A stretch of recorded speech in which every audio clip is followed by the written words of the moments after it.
बच्चों नमस्कार। सभी को नमस्ते।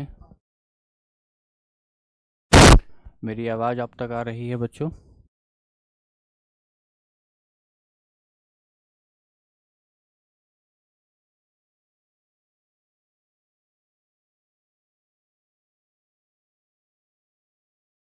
क्या मेरी आवाज़ आप तक आ रही है?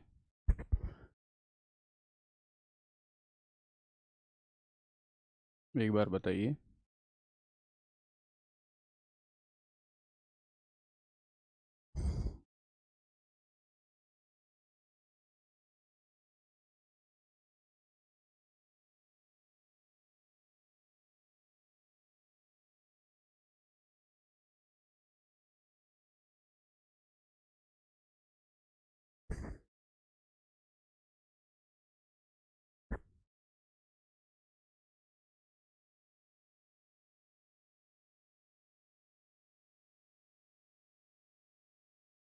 चलिए।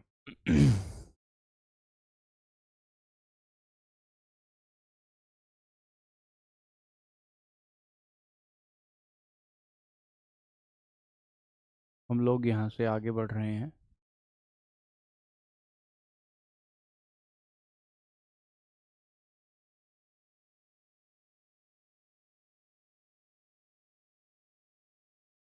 एक सेकंड रुकेंगे।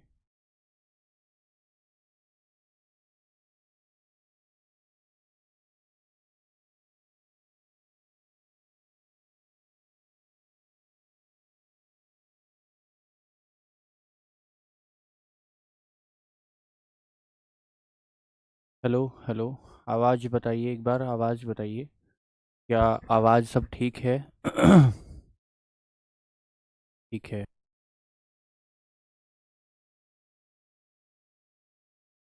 नमस्ते सभी को, नमस्ते। हेलो। ठीक है। थैंक यू समीर जी। हम्म। क्या केमिस्ट्री में अब आपकी कुछ पकड़ बनना शुरू हो गई है? अब केमिस्ट्री में अब थोड़ा थोड़ा हम लोग पकड़ बनने की तरफ आगे बढ़ेंगे। और मैं कोशिश करूँगा।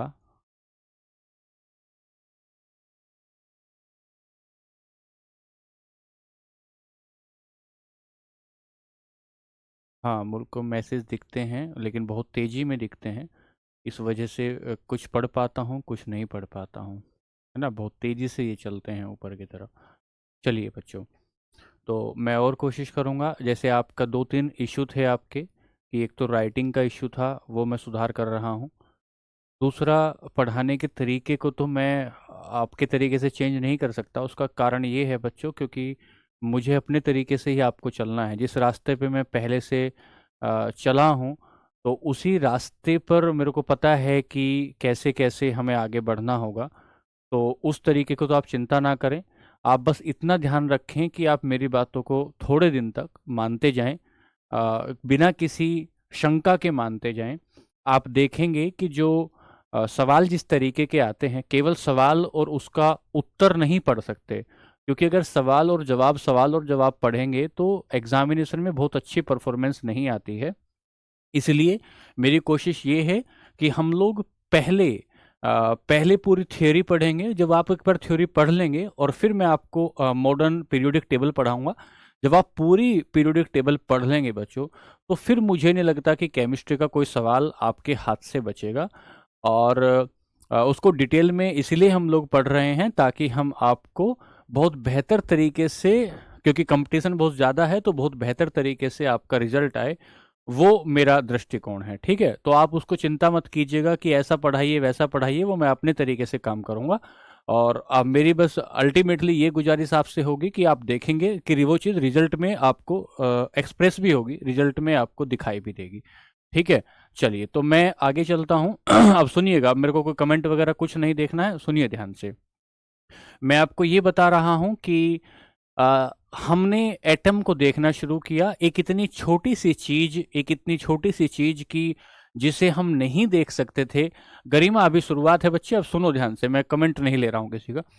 जिसे हम देख नहीं सकते थे, जिसे किसी ने कहा कि ये इनडिविजिबल है, जिसे तोड़ा नहीं जा सकता, उसे एटम कहा गया।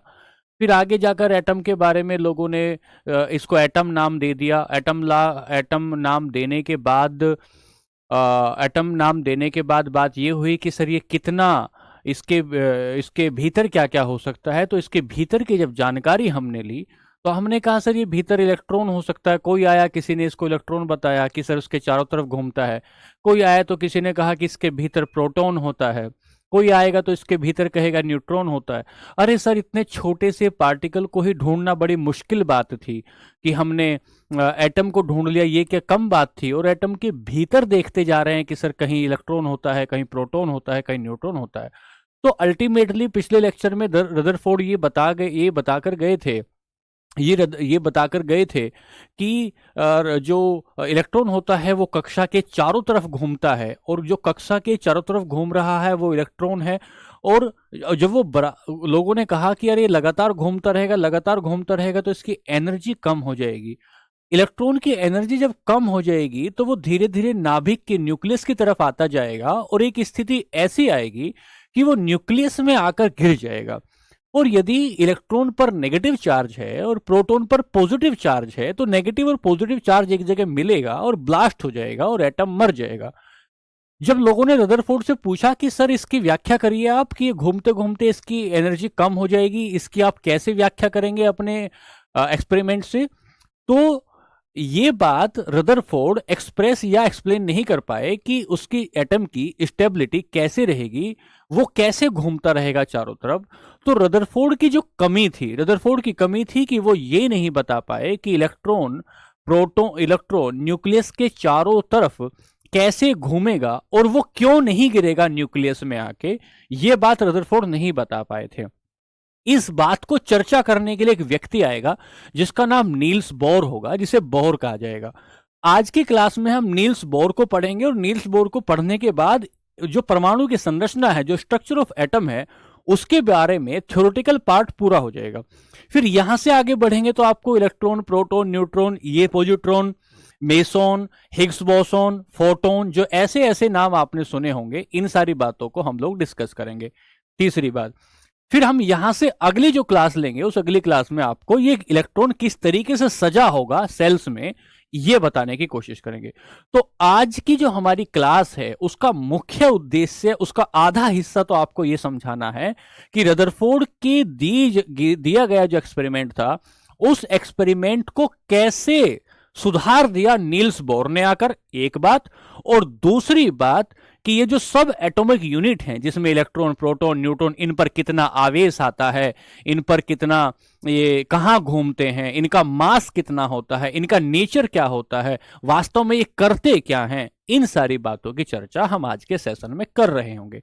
तो प्यारे बच्चों, अब आप कमेंट पर बिल्कुल ध्यान न दें, क्योंकि मैं पढ़ नहीं पाऊंगा, वो आपका मिसयूज ही होगा एनर्जी का। तो आइए शुरू करते हैं।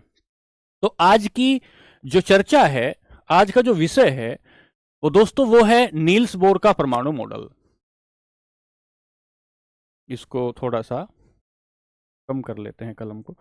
राइटिंग में आप बता दीजिएगा कि राइटिंग में कहीं दिक्कत आए तो। शॉर्ट में इसे लिखेंगे बोहर का परमाणु मॉडल। बोहर का परमाणु, आप हेडिंग डालेंगे, नोट्स बहुत अच्छे से बनाएंगे। पिछली क्लासेस में मैंने ये देखा है, कई बच्चों ने ये कमी की है कि वो हल्के में ले लिया उन्होंने, और हल्के में लेने के बाद जो है कोई नोट्स नहीं बनाया, और बाद में उनको लगा, जैसे जैसे केमिस्ट्री परवान चढ़ने लगी, केमिस्ट्री को जवानी आना शुरू हुई, उनको लगा अरे यार ये जवान होकर इतनी खूबसूरत हो जाएगी, हमने तो कभी सोचा भी नहीं था। फिर लगा अरे हमने इसका बचपन का नोट्स नहीं बनाया। तो आपको मैं वही हिदायत दे रहा हूं कि आप इसका नोट्स बनाते हुए चलिएगा, और फिर देखना ये किस तरीके से लहलहाती हुई आगे चलेगी। ये मेरा आपसे पहले भी वादा था और अब भी है। Bohr's atomic model.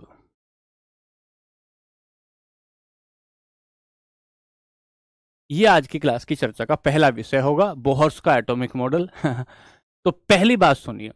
पहली बात बोहर ने क्या बताई कि इलेक्ट्रॉन किसी भी न्यूक्लियस के चारों तरफ हर कक्षा में, प्रत्येक कक्षा में नहीं घूमते हैं। मतलब किसी न्यूक्लियस के चारों तरफ बहुत सारी कक्षाएं हो सकती है सर, अनगिनत कक्षाएं हो सकती हैं। और जितने मेरे सर में बाल, इतनी कक्षाएं हो सकती हैं, लेकिन इलेक्ट्रॉन प्रत्येक कक्षा में चक्कर नहीं लगाते। वो छांट छांट के जो उनको पसंद होता है वो उसमें चक्कर लगाते हैं। तो पहली बात कि इलेक्ट्रॉन सभी कक्षाओं में चक्कर नहीं लगाते, और जिन कक्षाओं में, जिन ऑर्बिट में वो रिवॉल्व करते हैं, उन ऑर्बिट को इलेक्ट्रॉन डिस्टिंक्ट ऑर्बिट कहा जाता है। और उसको, उसमें एक एक समान एनर्जी लेवल होता है। उस ऑर्बिट की अपनी एक ऊर्जा होती है, और जो अपनी एक ऊर्जा होती है, उस ऊर्जा को, उस ऊर्जा की वजह से उस सेल को सेम एनर्जी लेवल कहा जाता है। तो पहली बात क्या बताई कि नाभिक के चारों ओर बहुत सारी कक्षाएं होती हैं, लेकिन इलेक्ट्रॉन सभी कक्षाओं में नहीं घूमते, कुछ विशेष कक्षाओं में घूमते हैं। और उन विशेष कक्षाओं का नाम इलेक्ट्रॉन डिस्टिंक्ट ऑर्बिट या इलेक्ट्रॉन विविक्त कक्षा होती है। पहली बात, रदरफोर्ड की जो लिमिटेशन थी उसको पूरा किया। तो पहली बात क्या लिखें? पहली बात लिखें कि इलेक्ट्रॉन, लिखें, नाभिक के चारों तरफ इलेक्ट्रॉन, नाभिक के चारों तरफ कुछ विशेष कक्षाओं विशेष कक्षाओं में घूमते हैं, विशेष कक्षाओं में घूमते हैं, जिन्हें इलेक्ट्रॉन विविक्त कक्षा कहते हैं। तो पेपर में सवाल भी मैं लेकर आया हूं कि इस टॉपिक से कैसे सवाल बनेंगे वो मैं आपको दिखाऊंगा, लेकिन उसके लिए थोड़ा धैर्य रखना होगा बच्चों। इलेक्ट्रॉन विविक्त कक्षा कहते हैं, ठीक है। 40+ क्लासेस लगेंगी भाई। अगली बात,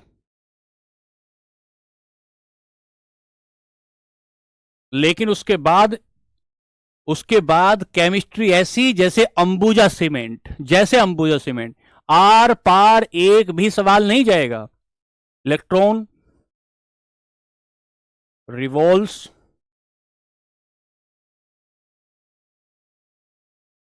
on some specific orbits around nucleus nucleus nucleus they called, yeah, these are called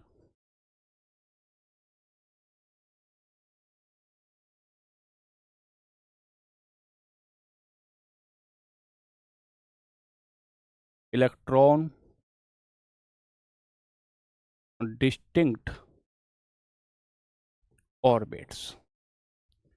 सवाल आएगा, इलेक्ट्रॉन डिस्टिंक्ट ऑर्बिट शब्द किसने दिया? ये शब्द किसने दिया? एक बात हो गई। ये शब्द किसने दिया? एक बात हो गई। अगला, विश्वास करेंगे और लिखेंगे श्रद्धा और भाव के साथ, इन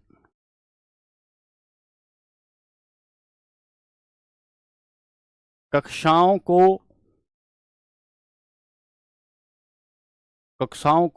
ऊर्जा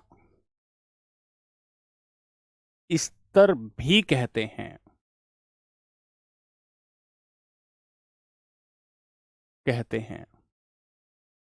इन्हें एनर्जी लेवल भी कहा जाता है। कक्षाओं को, किन कक्षाओं को? उन कक्षाओं को एनर्जी लेवल कहते हैं जिनमें इलेक्ट्रॉन घूमते हैं। इलेक्ट्रॉन विविक्त, आधा कै है, वै ई, वै विश्वविद्यालय वाला वी, और आधा कै होता है, विविक्त कहा जाता है। तो क्या लिखा? इन कक्षाओं को ऊर्जा स्तर भी कहते हैं,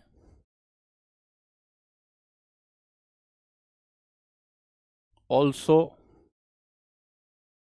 कॉल्ड एनर्जी लेवल। राइटिंग बता देना भाई, मैं कोशिश कर रहा हूं धीरे धीरे। एनर्जी लेवल एक बात, दूसरी बात यही लिखनी है क्या? तीसरी बात यहां क्या लिखनी है? इन कक्षाओं को, ध्यान दो, कक्षाओं के बारे में बात चल रही है, बेसिक है बिल्कुल। इन कक्षाओं को K L M N O P Q or जितना भी तुम्हें आए, तथा 1 2 3 4 3 4 3 4 आदि आदि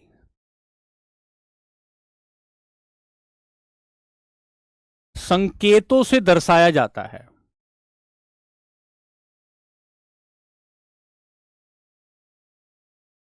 सवाल आएगा क्या?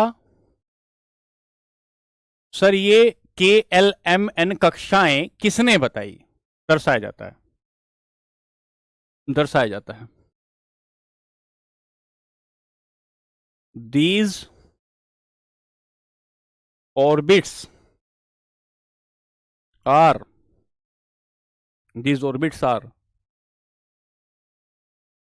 symbolize with KLMN and 1 2 3 4 1 2 3 4 KLMN 1 2 3 4 इन कक्षाओं को KLMN और 1 2 3 4 आदि संकेतों से भी दर्शाया जाता है। एक बात। अगली बात,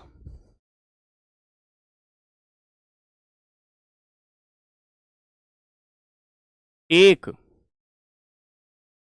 कक्षा, ये केमिस्ट्री के बच्चों पैर हैं, पैर, इन पैरों को मजबूत करना है। एक कक्षा में घूमने वाले सभी इलेक्ट्रॉनों की ऊर्जाएं, उनमें ताकत समान होती है। मतलब एक कक्षा में जो भी घूम रहा होगा उस कक्षा की सारी की सारी और इलेक्ट्रॉन जो होंगे उनकी जो ताकत होगी, उनकी जो एनर्जी होगी वो समान होगी, कम या ज्यादा नहीं होगी। एक कक्षा में घूमने वाले सभी इलेक्ट्रॉनों की ऊर्जाएं समान होती हैं।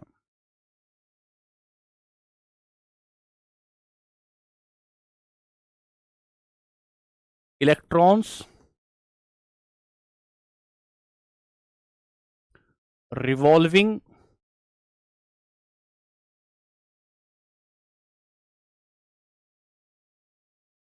on an orbit have same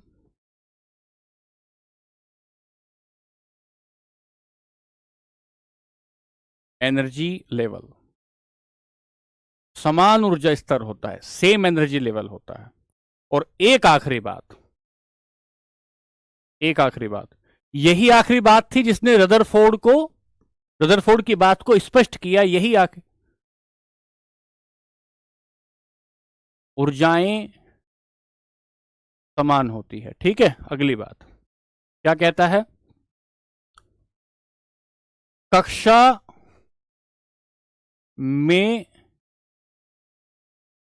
घूमते हुए, कौन घूमेगा कक्षा में? कक्षा में घूमते हुए इलेक्ट्रॉन, कक्षा में घूमते हुए इलेक्ट्रॉन ऊर्जा का उत्सर्जन नहीं करते हैं, ऊर्जा का उत्सर्जन नहीं करते हैं। इसलिए इलेक्ट्रॉन की ऊर्जा में कोई कमी नहीं आती है। और यही बात रदरफोर्ड नहीं समझा पाए थे, लोगों ने कहा था कि वो घूमते घूमते एनर्जी एमिट करेगा और उसकी एनर्जी कम हो जाएगी और वो धीरे धीरे कहां आकर गिर जाएगा, वो न्यूक्लियस में आके गिर जाएगा और एटम मर जाएगा। लेकिन ये बात जो है बोहर क्या कह रहे हैं कि घूमने में इलेक्ट्रॉन की एनर्जी कम नहीं होती है, इलेक्ट्रॉन उस ऊर्जा का उत्सर्जन नहीं करते हैं, इसलिए इलेक्ट्रॉन की ऊर्जा में ह्रास या कमी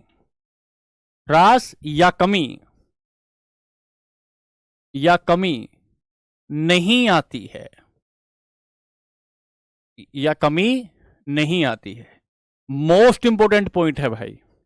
अब इसका जो है अंग्रेजी अनुवाद, कौन सा पॉइंट है? 5वां पॉइंट है।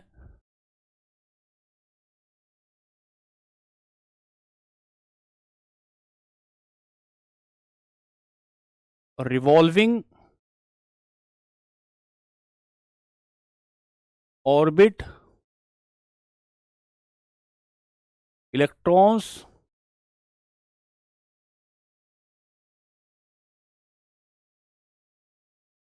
do not emit energy, so no loss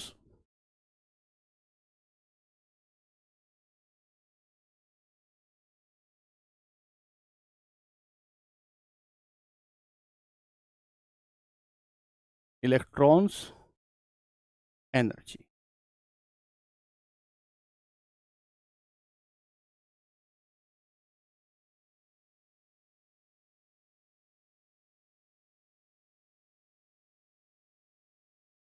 और एक बात और जोड़ लो, एंड इलेक्ट्रॉन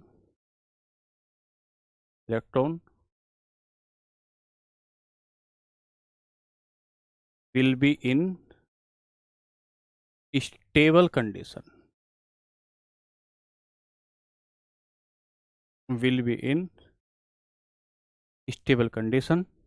और हिंदी में भी जोड़ दो ये बात भैया, क्या? अतः इलेक्ट्रॉन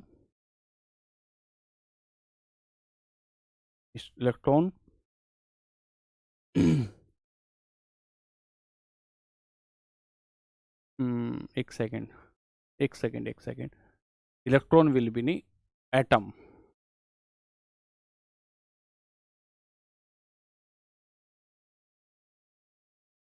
अतः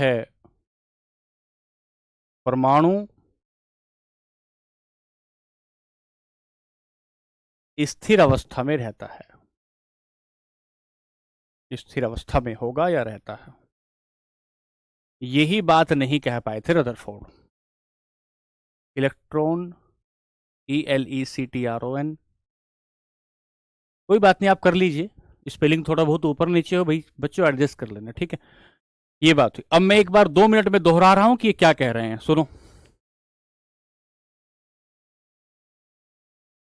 ये कह रहे हैं बोहर का परमाणु मॉडल, इलेक्ट्रॉन नाभिक के चारों ओर घूमता है लेकिन सभी सेल्स में नहीं घूमता है, किसी पर्टिकुलर सेल में घूमता है, कुछ स्पेसिफिक ऑर्बिट में घूमता है, और इन स्पेसिफिक ऑर्बिट को इलेक्ट्रॉन डिस्टिंक्ट ऑर्बिट कहा जाता है। एक बात। दूसरी बात, यहां से इन कक्षाओं में ऊर्जाएं समान होती है, दो बात।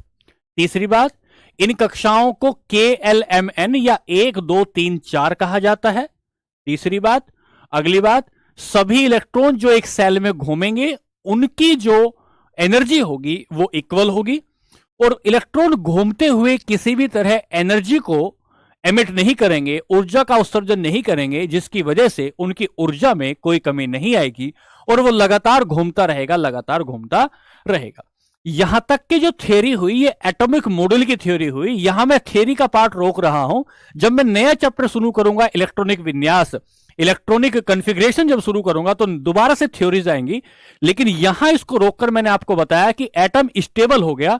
डाल्टन के बाद थॉमसन के बाद रदरफोर्ड के बाद मैं आपको बोहर तक ले आया और मैंने आपको इलेक्ट्रॉन तक की चीजें मैंने डिस्कस कर दी। अब यहां से इसी टॉपिक के भीतर, इसी चैप्टर के भीतर एक सब टॉपिक आप बनाएंगे और उस सब टॉपिक का नाम लिखेंगे। लिखिए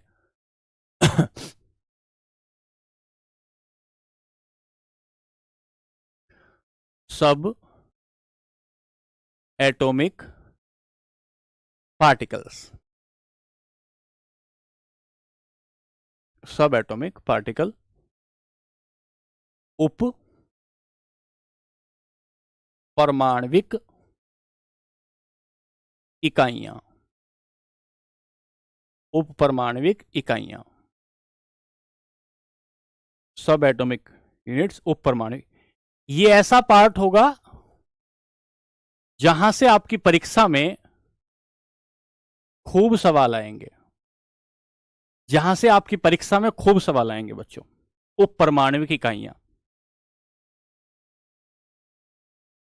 उप परमाणविक इकाइयां, 1 मिनट रुक जाएंगे, ठीक है। उप परमाणविक इकाइयां, चलिए डिस्कस कर।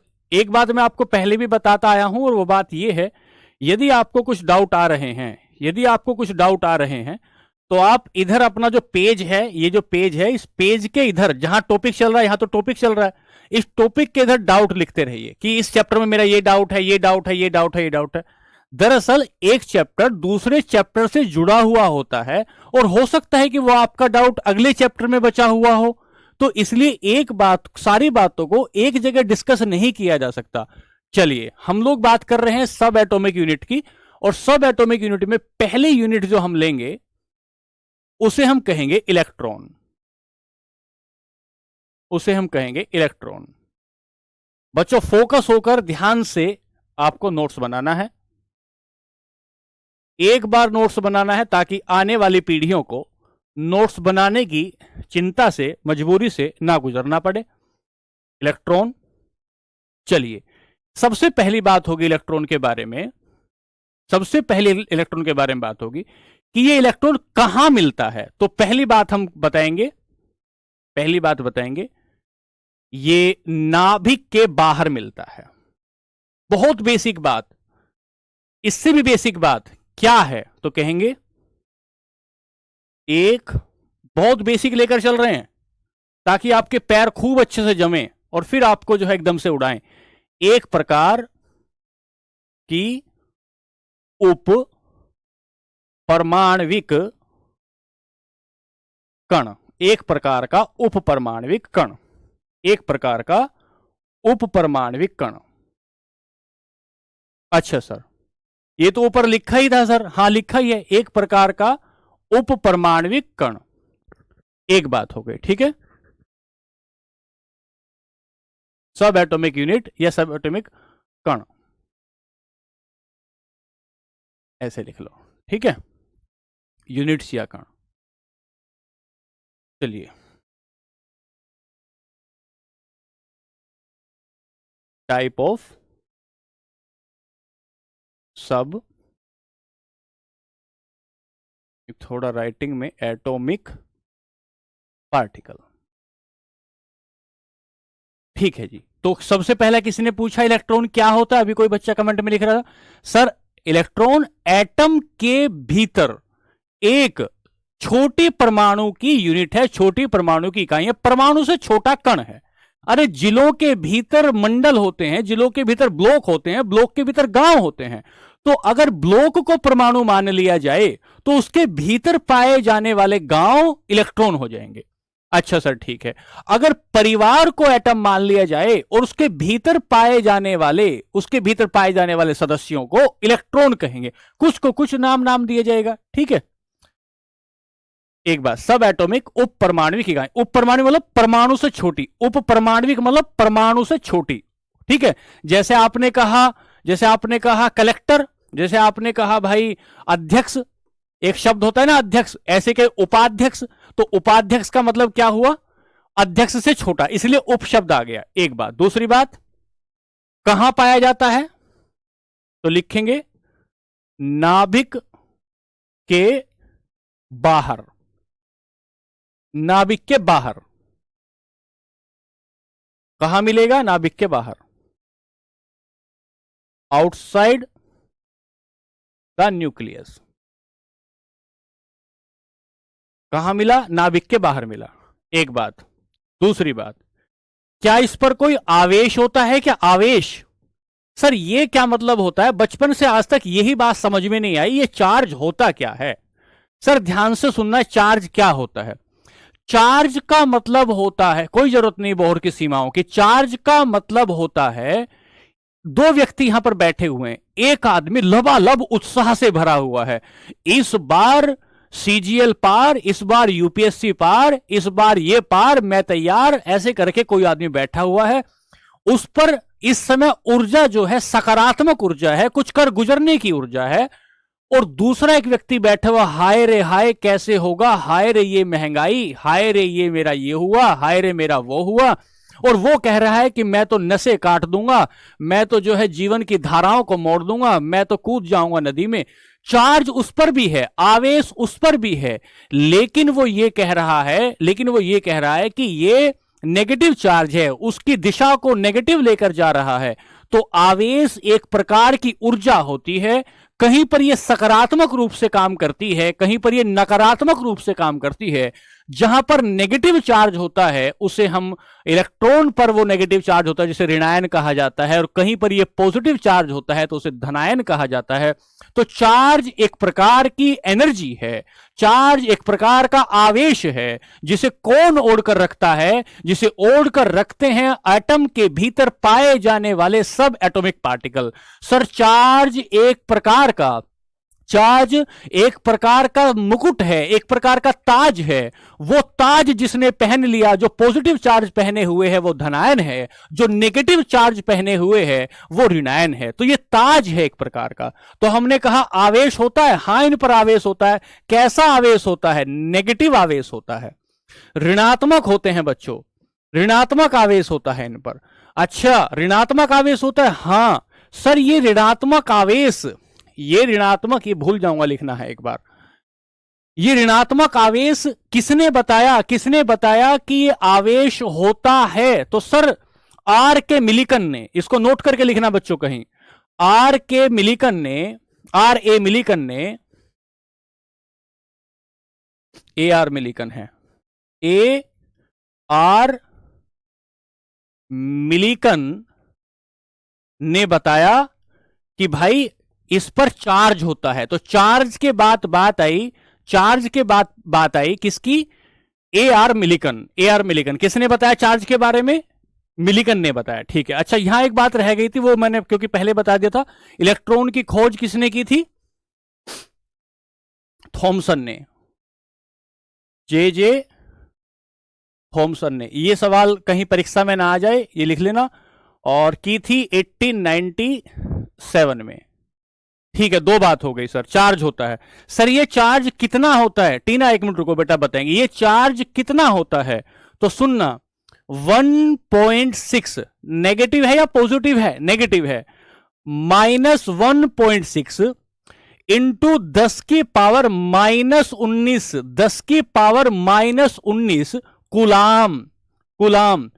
बच्चों जैसे सब्जी को तोलोगे किलोग्राम में, जैसे सब्जी को तोलोगे, जे थॉमसन, सब्जी को तोलोगे किलोग्राम में, जैसे एनर्जी को तोलोगे आप जूल में, जैसे आप विद्युत धारा को, इलेक्ट्रिक करंट को तोलोगे एम्पियर में, ऐसे ही आप चार्ज को तोलोगे कुलाम में। कुलाम नाम के वैज्ञानिक के नाम पर उसको सम्मान देने के लिए कुलाम में हम इसको तोलेंगे।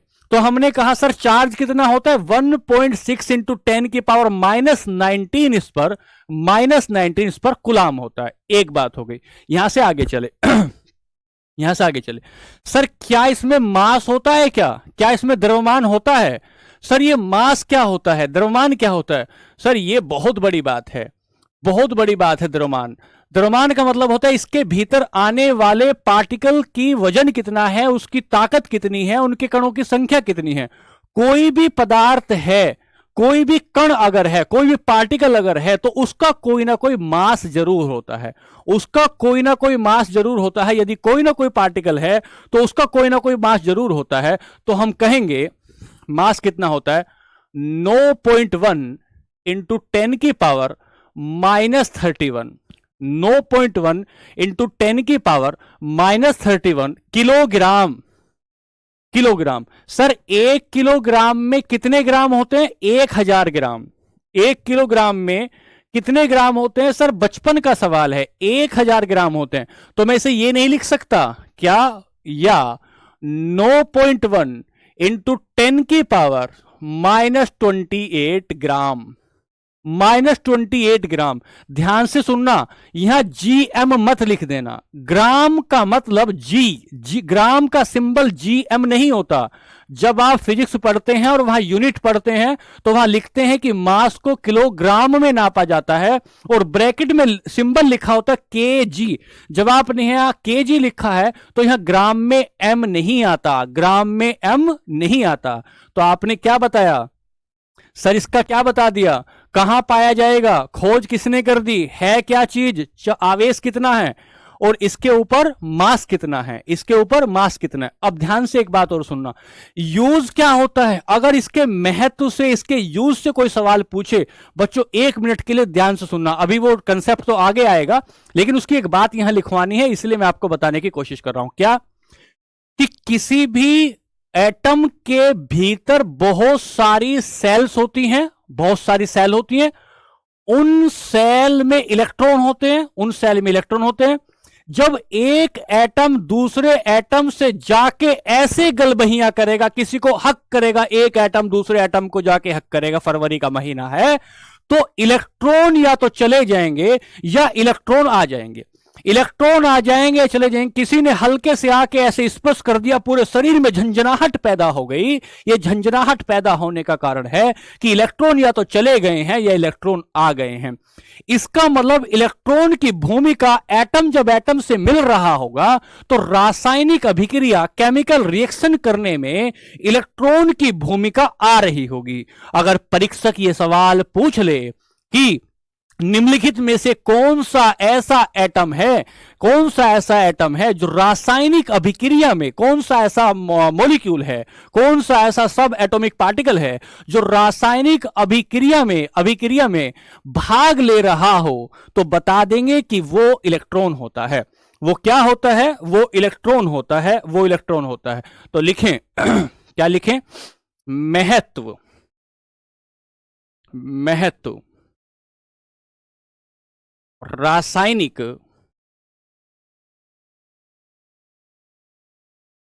अभिक्रियाओं में भागीदारी। यह बात ज्यादा अच्छे से आप समझोगे और 1 वीक बाद, क्योंकि जब आपको रासायनिक अभिक्रियाओं की पूरी सूचना हो चुकी होगी, उसकी उधेड़ बुन जान चुके होंगे, तब आप और ज्यादा बेहतर तरीके से समझोगे। लेकिन लिखना तो पड़ेगा ये भी।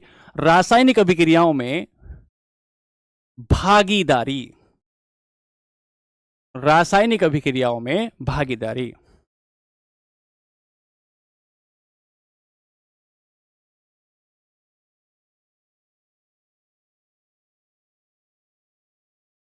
Chemical reactions. यह बात हुई इलेक्ट्रॉन के बारे में। इलेक्ट्रॉन के बारे में इतना पूछा जा सकता है आपसे, सर क्या चीज है, कहां मिलता है, चार्ज कितना है, खोज किसने कर दी, कब खोज कर दी, और सर महत्व क्या है। और दिमाग में रहे, दिमाग में रहे, इसलिए आपको कुछ खास नहीं करना। मान लेते हैं कि ये एक इलेक्ट्रॉन है, मतलब ये एक सेल है।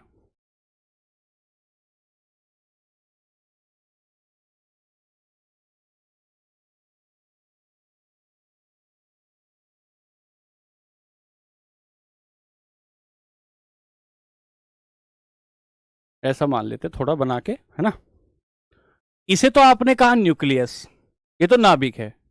इस नाभिक के चारों ओर आप कह रहे हैं ये इलेक्ट्रॉन घूम रहे हैं। सर ये क्या घूम रहे हैं भाई? ये इलेक्ट्रॉन घूम रहे हैं, यहां घूम रहे हैं, यहां घूम रहे हैं, यहां घूम रहे हैं, ऐसे इलेक्ट्रॉन घूम रहे हैं। ठीक है।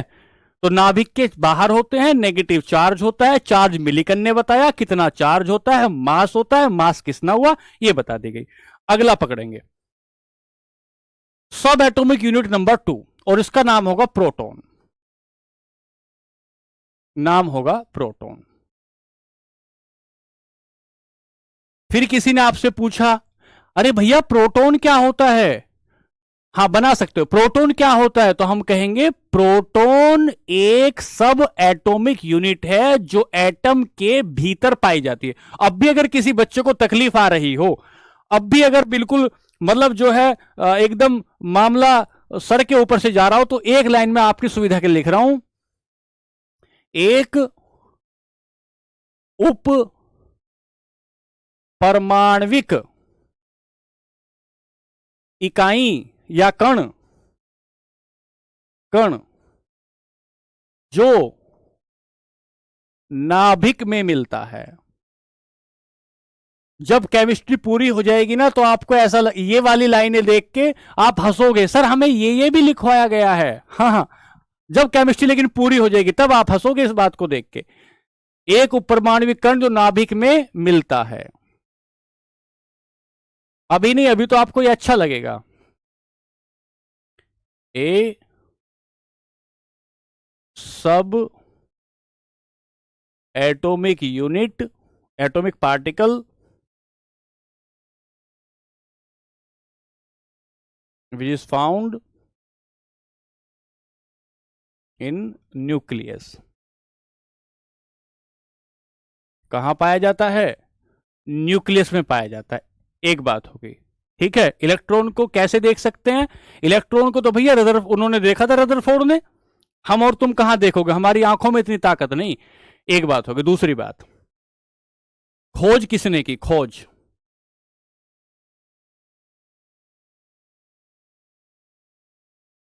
Discovered by Goldstein 1886। देखो, जब हम अपनी कांग्रेस बना रहे हैं, जब हम अपनी कांग्रेस बना रहे हैं 1885 में, तब ये तब ये प्रोटॉन की खोज कर रहे हैं। हम उलझे हुए हैं भारत को आजाद करने में, और दुनिया लगी हुई है खोज में। और नाम किसने दिया? नोमेनिक्लेचर, नामकरण किसने किया? कांग्रेस 85 में बनी थी ना। नाम किसने दिया? तो कहेंगे रदरफोर्ड ने दिया। और लिख देंगे 1919 में मॉन्टेग्यू चैम्सफोर्ड सुधार का एक कानून आया था 1919 में। हम कानून के चक्कर में लपटे हुए थे, और ये भाई लोग ये क्या कर रहे थे, देख ही रहे हो तुम क्या कर रहे थे। आवेश होता है क्या? क्या इस पर चार्ज होता है? हां सर, धनात्मक चार्ज होता है, पॉजिटिव चार्ज। पॉजिटिव चार्ज कितना होता है? 1.6 इंटू 10⁻⁻⁹। 1.6 इंटू 10⁻⁻⁹। चार्ज कितना होता है? 1.6 इंटू 10⁻⁻⁹। दो बातें हुई। बिल्कुल बिल्कुल, मिलिकन ने बताया। ठीक है, आगे चलें, यहां से आगे चलें। मास, किसका मास? द्रव्यमान किसका? प्रोटॉन का। 1.6 इंटू 10⁻⁻27।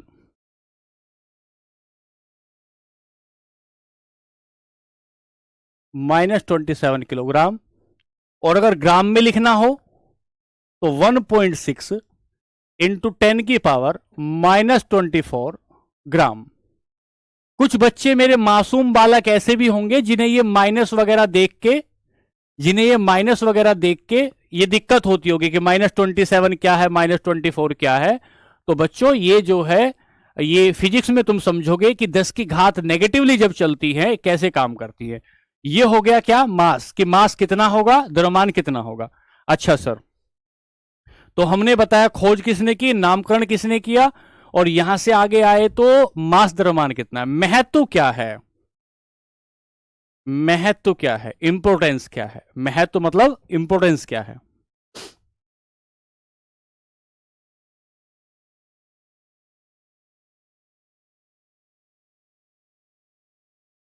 इंपोर्टेंस क्या है? महत्व मतलब इंपोर्टेंस क्या है भाई, ठीक है। चलिए आगे, क्या इंपोर्टेंस है वो देखें। तो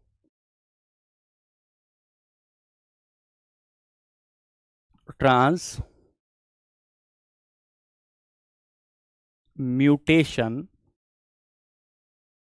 ऑफ एलिमेंट्स, तत्वांतरण में एक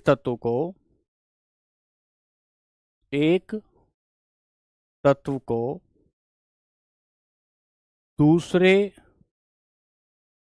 तत्व में बदलने के लिए।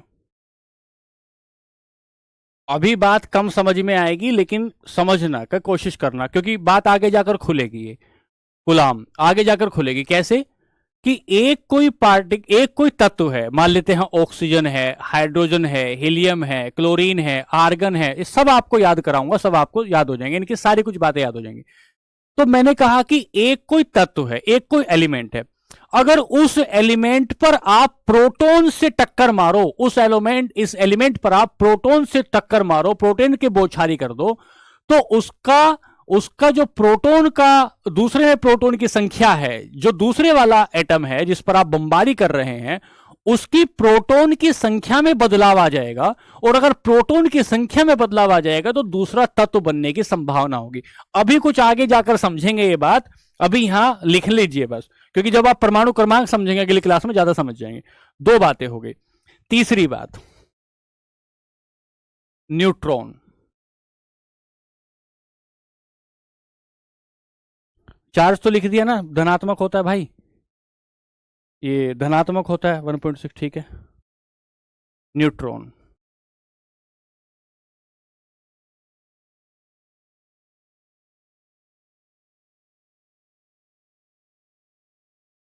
न्यूट्रॉन, ठीक है। अब प्लस चार्ज धनात्मक तो लिख दिया बच्चे। अगली बात, न्यूट्रॉन क्या होता है पहले खोज लिखते हैं। खोज किसने की?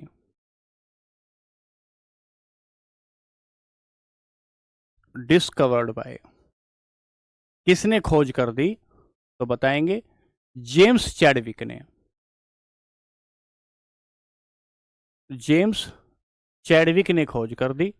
और कब कर दी? 1932 में, जब हमारे यहां सांप्रदायिक पंचायत आ रहा था, कम्युनल अवार्ड आ रहा था, पूना समझौता हो रहा था, उस समय पर जेम्स चैडविक ने इसकी खोज कर दी। एक बात, अरे भाई मास लिख दिया ना, ठीक है। एक बात है। दूसरी बात, क्या इस पर आवेश हो कहां मिलेगा? नाभिक में मिलता है। तो परमाणविक कण कहां मिलेगा? ये न्यूट्रॉन नाभिक में मिलता है। प्रोटॉन भी कहां मिलता है? नाभिक में मिलता है, नाभिक में, इन न्यूक्लियस है जी। 5 6 7 बजे तक। अगली बात, नाभिक में मिलता।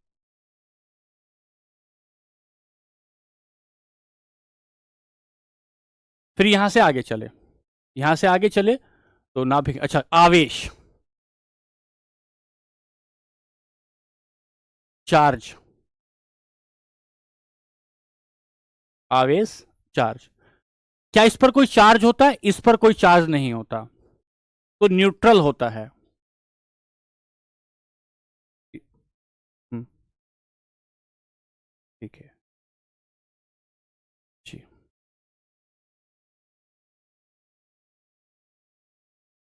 न्यूट्रल होता है, न्यूट्रल होता है, आवेश रहित होता है। द्रव्यमान, मास 1.67 10⁻⁻27 किलोग्राम। 1.67 -10⁻⁻27 किलोग्राम, या अगर इसे फिर ग्राम में लिखना चाहें, 1.67 10⁻⁻24 ग्राम। महत्व क्या होता है? इंपोर्टेंस क्या होती है? इंपोर्टेंस क्या होती है? नाभिकीय अभिक्रियाओं में प्रयोग।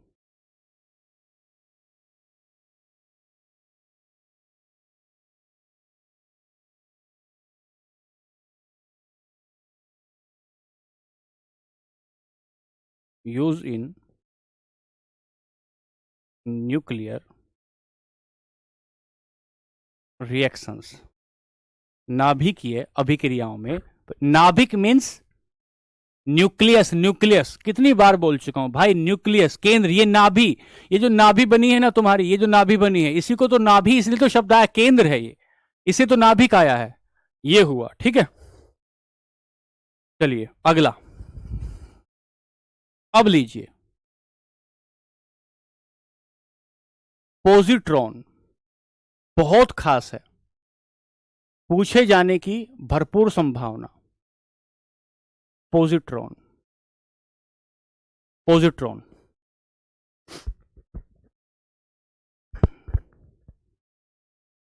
चैडविक ने बताया इसको, चैडविक ने बताया, पोजिट्रॉन पर आए। अब देखो ध्यान से सुनना, दो शब्द लिए, दो शब्द लिए, एक शब्द लिया पॉजिटिव और एक शब्द लिया इलेक्ट्रॉन, इलेक्ट्रॉन। तो पोजी तो ले लिया पॉजिटिव से और ट्रॉन ले लिया इलेक्ट्रॉन से, और मिलाकर क्या बना दिया, पॉजिट्रॉन। मिलाकर क्या बना दिया, बस इसको करा रहा हूं जयकरण भाई, इसको, इसको क्या बनाया, इसको बनाया पॉजिट्रॉन। तो हमने क्या कहा, हमने क्या कहा, खोज, पहली बात खोज, discovered by Anderson. Sir Anderson कहें, जेम्स एंडरसन कहें, एंडरसन, एंडरसन 1932, 1932 में कहा, 1932 में कहा। एक बात हुई पॉजिट्रॉन, खास बात इसकी क्या है, चार्ज, इस पर चार्ज कितना होता है, पॉजिटिव चार्ज होता है, धनायन, पॉजिटिव चार्ज होता है। दूसरी बात, इसे एंटी इलेक्ट्रॉन भी कहते हैं, क्योंकि यह कक्षा में, कक्षा में इलेक्ट्रॉन के विपरीत दिशा में घूमता है, कक्षा में विपरीत दिशा में घूमता है। तो पूछेगा एंटी इलेक्ट्रॉन सब एटॉमिक यूनिट कौन सी है, एंटी इलेक्ट्रॉन सब एटॉमिक यूनिट कौन सी है, तब आपको बताना होगा पॉजिट्रॉन है, पॉजिट्रॉन है। क्या लिखेंगे, positron also called anti-electron particle because it revolves opposite direction of electron on orbit, on orbit। ये कहां होता है, ये इलेक्ट्रॉन के नजदीक होता है, नाभिक के बाहर होता है बच्चे, और इलेक्ट्रॉन के नजदीक होता है, इलेक्ट्रॉन के नजदीक होता है और नाभिक के बाहर होता है, नाभिक के बाहर होता है। ठीक है, चार्ज भी एक रीजन होगा ना सर एंटी इलेक्ट्रॉन का, हाँ चार्ज एक रीजन है, तभी तो लिखा पॉजिटिव। ठीक है, यहीं लिखें दूसरी बात, आवेश बस एक मिनट की बात है, ये पूरा हो जाएगा। आवेश तथा द्रव्यमान द्रव्यमान इलेक्ट्रॉन के बराबर होता है। जितना इलेक्ट्रॉन का आवेश और द्रव्यमान होता ना, उतना ही इलेक्ट्रॉन के बराबर होता है। या ऐसे लिख दूं यहां पर, बच्चों धैर्य मत खोना कि भाई टाइम हो गया। Mass of positron, mass and charge and mass of positron is equal to mass and charge of electron। आवेश कितना होता है? आवेश होता है इलेक्ट्रॉन के बराबर, लेकिन वो धनात्मक होता है, लेकिन वो पॉजिटिव होता है। यूज लिखें, यूज। अब ध्यान से सुनना, आपने कभी एमआरआई कराया होगा या किसी घर वाले ने कराया हो, तो एक मशीन होती है जिस मशीन के भीतर पूरा शरीर चला जाता है, और पूरा शरीर भीतर से पूरा एक्सरे कराया जाता है, पूरे शरीर का टिश्यू, कैंसर सेल कहां है ये देखा जाता है, कोई टिश्यू काम नहीं कर रहा, मर गया है कोई टिश्यू, ये देखा जाता है। तो जो स्कैनिंग मशीन होती है, तो यूज होता है स्कैनिंग मशीन में। स्कैनिंग मशीन बहुत बारीक पार्टिकल है, वेव की तरह चलता है स्कैनिंग मशीन में, या कैंसर सेल्स को डिटेक्ट करने में।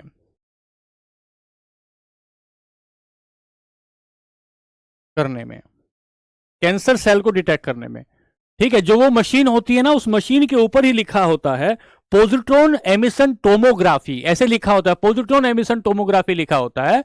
और वो मशीन जो होती है उसके भीतर स्कैनिंग होती है, उसके भीतर स्कैनिंग।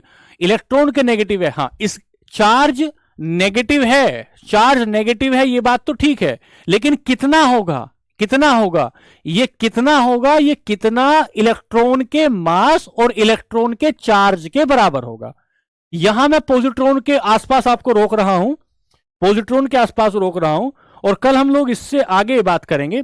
तो हमने एक बार पॉजिट्रॉन को रिवाइज करना है, ये 30 सेकंड में हमें रिवाइज करना है। पॉजिट्रॉन की खोज एंडरसन ने 1932 में की थी। इस पर चार्ज पॉजिटिव होता है, जबकि इलेक्ट्रॉन पर चार्ज नेगेटिव होता है। इस पर चार्ज नेगेटिव होता है, पॉजिटिव होता है, लेकिन होता कितना है? 1.6 इंटू 10⁻⁹ इतना ही किस पर होता है? इतना ही होता है आपके इलेक्ट्रॉन पर। इसे एंटी इलेक्ट्रॉन कहते हैं। हां, इसे एंटी इलेक्ट्रॉन कहा जाता है क्योंकि यह कक्षा में इलेक्ट्रॉन के विपरीत दिशा में घूमता है। और इसका द्रव्यमान और मास मैंने बता दिया कितना होता है, कहां यूज होता है, स्कैनिंग मशीन वगैरह में ये यूज होता है, ठीक है। तो कल मैं इसको आधा हिस्सा बचा है अभी, और आधा हिस्सा इसका कराने के बाद मैं, सर आपने तो ऊपर लिखाया है कि आधा हिस्सा कराने के बाद कल अगला बताऊंगा। क्या लिखाया है भाई? पीवाईक्यू। भैया प्रज्वाल, तुम यार समझ क्यों नहीं रहे हो? पीवाईक्यू अब कहां से कराऊं? टाइम पूरा हो गया है ना, पूरा कराऊंगा तभी तो पीवाईक्यू। क्या न्यूट्रॉन और प्रोटॉन को देखा जा सकता है? मुरारी भाई, आंखों से नहीं देखा जा सकता। ठीक है, थैंक यू ज्योति जी।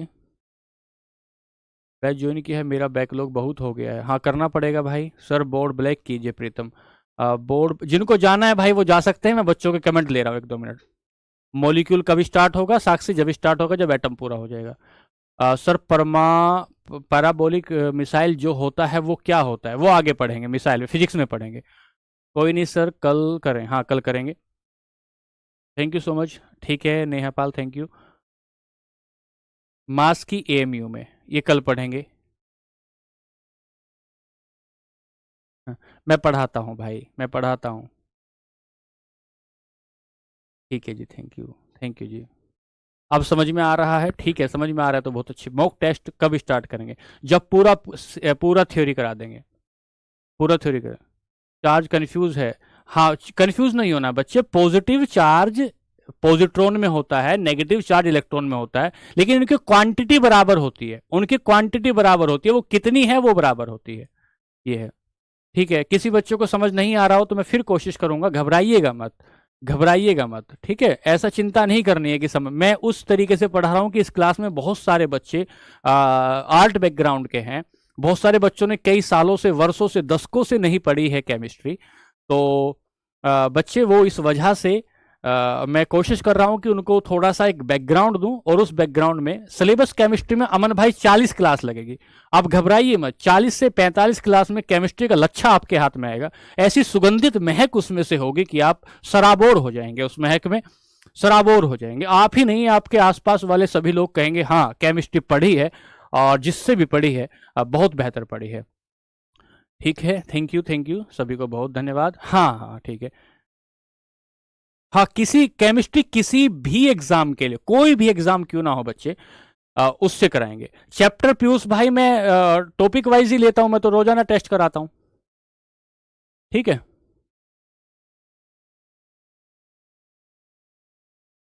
चलो, अब तो ठीक है। मेरा कमेंट दिख, सबका दिख रहा है बच्चों। अमन रिवाइज करते रहिए भाई, आपको 2 मिनट दे रहे हैं, वो स्ट्रीमिंग वाले भैया आ रहे हैं, तो चलिए फिर। केमिस्ट्री कहाँ तक पढ़ाई जाएगी? केमिस्ट्री जो भी कंपटीशन में आता होगा सारा पढ़ाया जाएगा, जो भी कंपटीशन में आएगा सब पढ़ा होगा, पढ़ाएंगे, ठीक है। और जो बच्चे समझ में नहीं आ रहा है, मैं कोशिश करूंगा कि भाई मैं और मेहनत करूं, और आपको समझाने की कोशिश करूं, और आसान भाषा में आपको समझाऊं, और आपको केमिस्ट्री के जो भी सवाल आपके परीक्षा में आते होंगे मैं उनको ठीक करूँ। वर्कशीट के बारे में अभी मुझे जानकारी नहीं है भाई, जानकारी होगी तो मैं आपको पूछ के बताऊंगा, ठीक है। चलिए, तो फिर चला जाए। फिर मिलते हैं कल की क्लास में।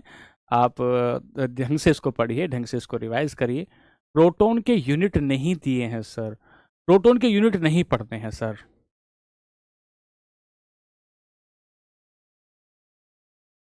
चलिए ठीक है, ओके फिर चले जाए, है ना।